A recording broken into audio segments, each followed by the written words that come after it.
just offer a couple of insights on where we find ourselves. With the metro average at 9.5, that is, and 14 cases today, that is certainly an infinitely better position than we were in not that many weeks ago when we were reporting 725 cases. We have seen great stability come to these numbers. The tail of this second wave was always going to be stubborn, and that's exactly the way it's panning out. I think it unlikely that we'll be able to move as fast as we would like to have done next Sunday. So I think it's unlikely that we'll be able to take as big a steps as we might have hoped to take next Sunday. But I do want to confirm for all Melburnians, and indeed all Victorians, we will take steps next Sunday.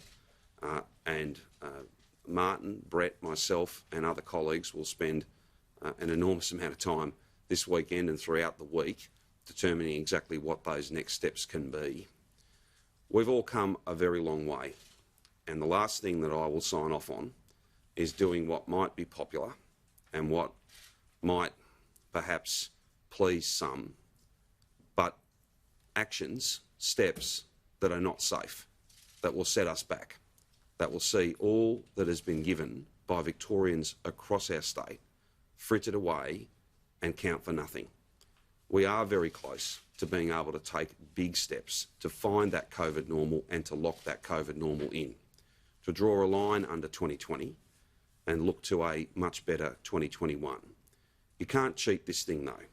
You can't ignore it to the point where you let your frustration get the better of you. And I understand and appreciate there is significant frustration out there. All of us want to be connected to family and friends. All of us want to get back to work. Businesses, not just for profits, but for their people, they want to be open, for their customers, for their staff, for the communities that they're an important part of. So whilst I think it is unlikely that we can take as big a step next Sunday as we had hoped, there will be steps taken.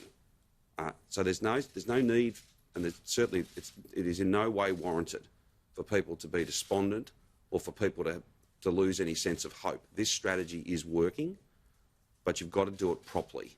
We can't have a situation where, because we want it to be over, we pretend that it is.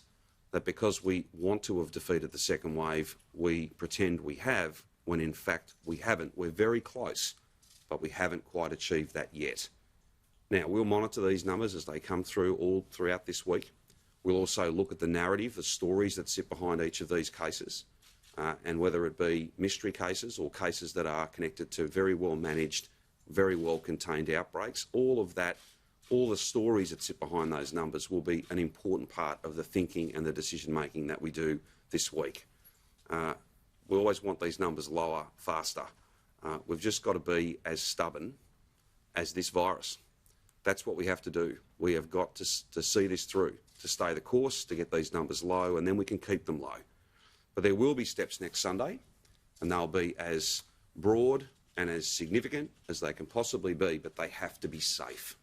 If they're not safe, then we will throw away everything that Victorians have built. I think that the contribution that Victorians have made is a point of pride for our state. And it is a point of pride for me to lead a state that, whilst we've stayed apart, we have absolutely stuck together. And that's how you drive these numbers down. That is how you look out for each other. That's the Victorian way. We will beat this second wave, but we've got to do it properly. There's no shortcuts here. Otherwise, we'll have literally 5 minutes of sunshine and we'll be pinballing back and forth, in and out of restrictions all summer and all 2021. I don't want that. No one wants that. So I know it's frustrating. Everyone would like me to make all the announcements for next Sunday now, and I'd like to as well.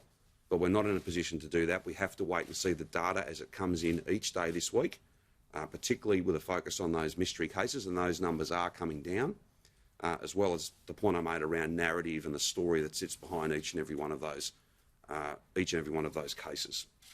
Before I ask Martin just to add to my comments, again, I know I say this a lot, and I'm going to say it again.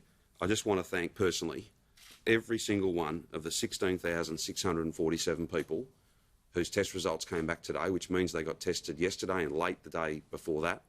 It's a small thing, but it makes a massive difference.